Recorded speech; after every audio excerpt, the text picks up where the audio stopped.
الرحیم والصلاة والسلام علی رسولہ الکریم وعلی آلہ واصحابہ اجمعین اما بعد۔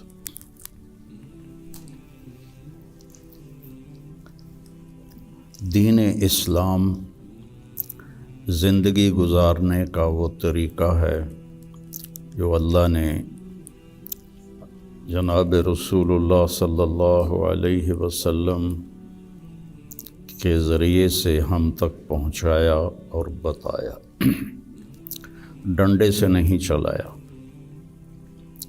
باقی جو جتنی مخلوق ہے ان کو اللہ نے مجبور پیدا کیا ہے۔ آم کے درخت پر اس کی مرضی سے کیلا نہیں لگے گا، آم ہی لگے گا، یہ اس کے لیے پابندی ہے۔ کریلا کڑوا ہوگا، میٹھا نہیں ہوگا۔ بھینس نے دودھ دینا ہی دینا ہے، اس کو اختیار نہیں کہ وہ انکار کر دے۔ تو اس طرح پوری کائنات کو دیکھیں تو ساری کائنات اور سارے جانور، سارے جاندار بے جان، وہ ان کو اللہ نے پابند کر دیا ہے، وہ اس سے ادھر ادھر نہیں ہو سکتے۔ ہمارا چونکہ پیپر ہے کہ لیبلوکم ایکم احسن عملا، کہ تم میں کون اللہ کو راضی کر کے آتا ہے، کون اپنے عمل کو خوبصورت بناتا ہے، اور کون اس تھوڑی سی زندگی کے پیچھے اپنے اللہ کو ناراض کر دیتا ہے۔ تو جب اللہ ہی نے انسان کو بنایا اور اس نے ہی چلنے کا راستہ بتایا تو یقیناً وہ سب سے آسان ہوگا۔ پوری دنیا کے نئی نسل میں ایک بات کامن ہے، چاہے پاکستان میں ہو چاہے امریکہ میں ہو، دین پہ چلنا بڑا مشکل ہے۔ تو ہم اللہ سے پوچھیں وہ کیا کہتا ہے جس نے ہمیں یہ فطرت اللہ التی فطر الناس علیہا لا تبدیل لخلق اللہ اور ان الدین عند اللہ الاسلام، کہ اب زندگی گزارنے کا ایک ہی طریقہ ہے جس پر تم کامیاب ہوگے، وہ اسلام ہے۔ تو اللہ تعالیٰ کہہ رہا ہے یرید اللہ بکم الیسر، اللہ تمہارے لیے آسانی چاہتا ہے، ولا یرید بکم العسر، اللہ تمہارے لیے تنگی اور مشقت نہیں چاہتا۔ یرید اللہ ان یخفف عنکم، اگر اس راستے پر چلو گے تو اللہ تمہیں ہلکا پھلکا کر دے گا، تمہارے اسٹریس دور کر دے گا، تمہاری یہ جو ایک اینزائٹی اور ڈپریشن کا لفظ پوری دنیا میں چلا ہے، یہ اللہ تمہارے دور کر دے گا اگر تم اسلام پہ چلو گے۔ یرید اللہ ان یخفف عنکم،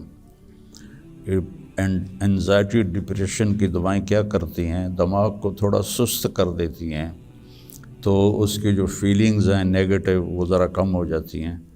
تو اللہ تعالیٰ فرما رہا ہے میرے راستے پر چلو تو یہ آئیں گی نہیں، تم خوش باش رہو گے، مزے میں رہو گے۔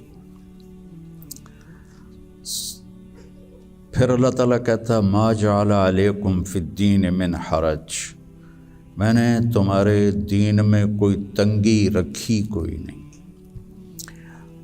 بھوک لگی ہو تو روٹی کھانا مشکل کام ہے، کتنا آسان ہے۔ ہاں، اس کے لیے اگر کہیں جانا پڑے تو جانا پڑے گا۔ آپ لوگوں کے کھانے کا کیا باہر انتظام ہے؟ تو آپ لوگ باہر کھانا کھانے جاتے ہیں، یہاں بیٹھے بیٹھے تو نہیں آتا۔ تو اس کے لیے جو انسان تکلیف اٹھاتا ہے وہ اس کو محسوس نہیں ہوتی۔ تو بغیر مقصد کے جب کوئی تکلیف آتی ہے تو وہ محسوس ہوتی ہے۔ یہ میں پورا امریکہ، یورپ، آسٹریلیا، سارے بر اعظم پھرا ہوں، آپ کے ملک میں لائف بہت ٹف ہے، آسان نہیں ہے، بہت مشکل لائف ہے۔ تو اللہ تعالیٰ کہہ رہا ہے تم میرے راستے پر آ جاؤ، ہم تمہاری زندگی کو آسان کر دیں گے، چونکہ اس میں تنگی ہے ہی کوئی نہیں۔ پھر ایک حدیث سناتا ہوں آپ کو، ان اللہ شرع الدین،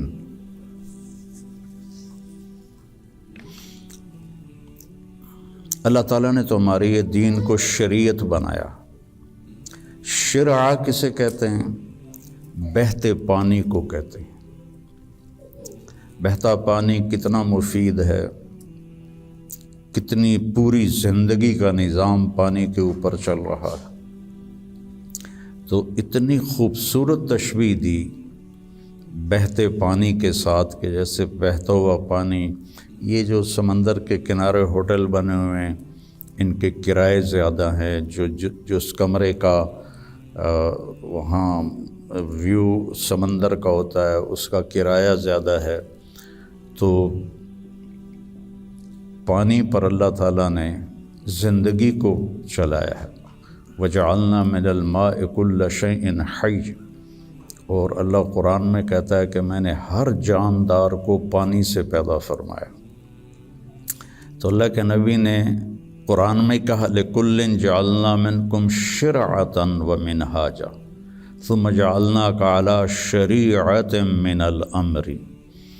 تو اس کے پیچھے وہ خوبصورت معنی ہے کہ بہتا پانی، میٹھا پانی زندگی کی سب سے بڑی ضرورت ہے۔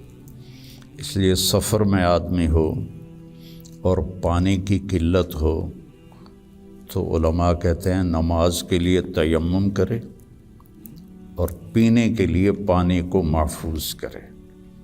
نماز جیسے عمل کے لیے اللہ نے صحابہ یہی کچھ کرتے تھے کہ پانی پینے کے لیے رکھتے تھے اور نماز تیمم سے پڑھتے تھے۔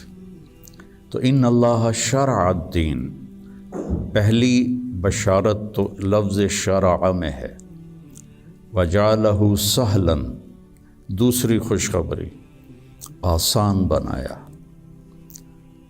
تیسری خوشخبری سمحن، بہت نرم بنایا، چوتھی خوشخبری واسعاً، بہت کھلا کشادہ بنایا، پانچویں خوشخبری ولم یجعلہ ضیقاً، اور اس میں کوئی تنگی نہیں رکھی۔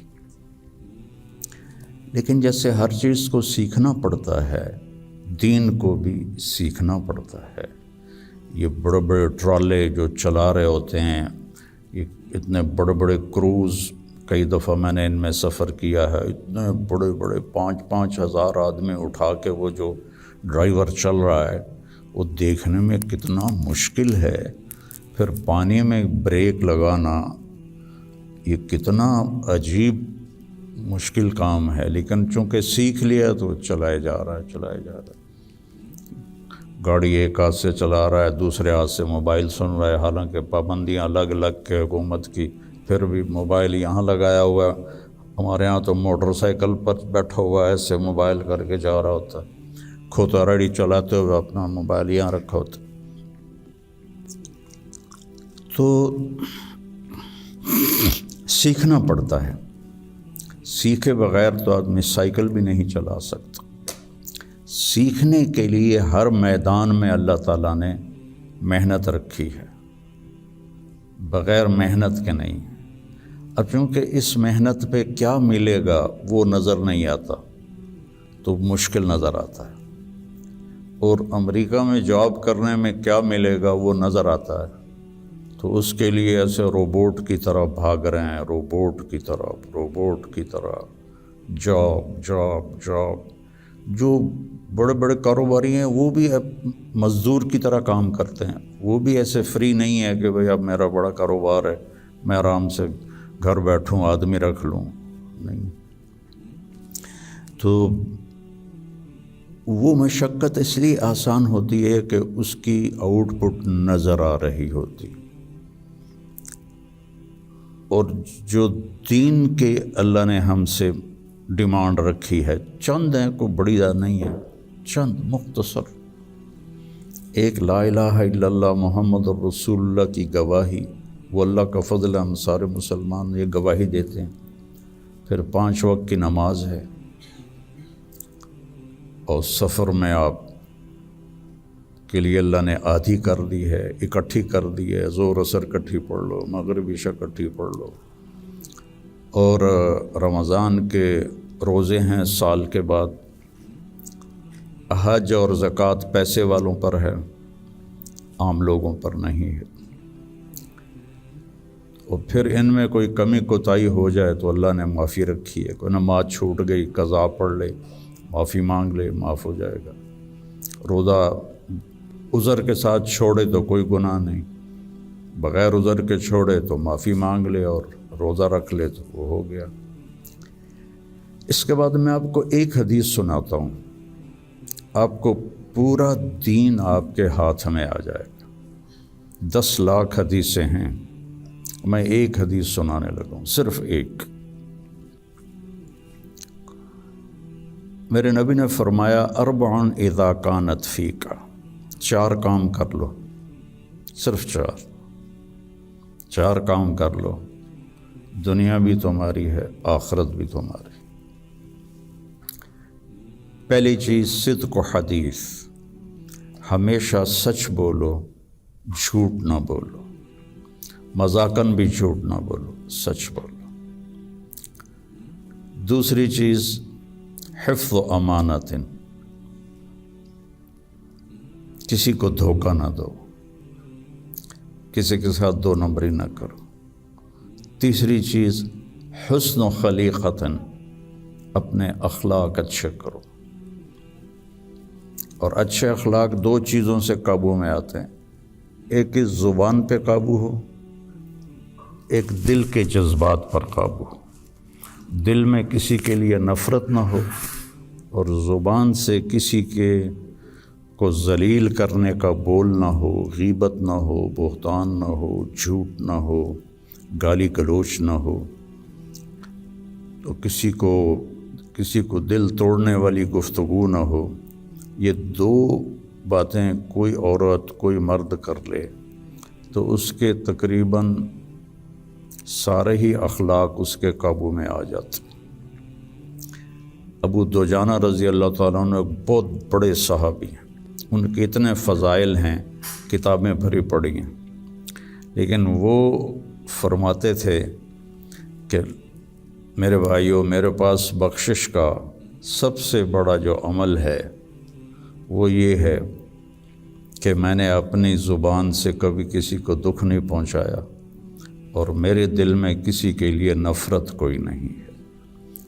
وہ بدر میں شریک ہوئے، احد میں شریک ہوئے، خندق میں شریک ہوئے، حدیبیہ میں شریک ہوئے، حج میں شریک ہوئے، یمامہ میں شہید ہوئے، اتنی بڑی فضیلتیں، لیکن وہ کہتے ہیں میرے پاس بخشش کا عمل یہ ہے کہ میں نے اپنی زبان سے کبھی کسی کو دکھ نہیں پہنچایا، اور میرے دل میں کسی کے لیے نفرت نہیں ہے۔ یہ فرائض کے بعد اس 2 چیزوں پہ آپ عمل کر لیں تو آپ کے اخلاق بہت عالی ہو جائیں گے۔ اور چوتھی چیز فرمائی عفت فی طعمۃ، کہ رزق حلال کماؤ۔ تو یہ 4 کام ہیں، سچ بولنا، دیانتداری سے کام کرنا، دھوکہ نہ دینا، اخلاق اچھے رکھنا، اور رزق حلال کمانا۔ تو ان 4 کاموں پر جہاں مرضی آپ دنیا میں زندگی گزاریں، آپ کی دنیا بھی بن جائے گی، آپ کی آخرت بھی بن جائے گی۔ یہ تبلیغ میں اس کو سیکھنے کی محنت ہوتی ہے کہ اس میں تھوڑا وقت لگتا رہے تو زندگی کو ایک رخ مل جاتا ہے، اور عمل کی توفیق مل جاتی ہے۔ نماز کی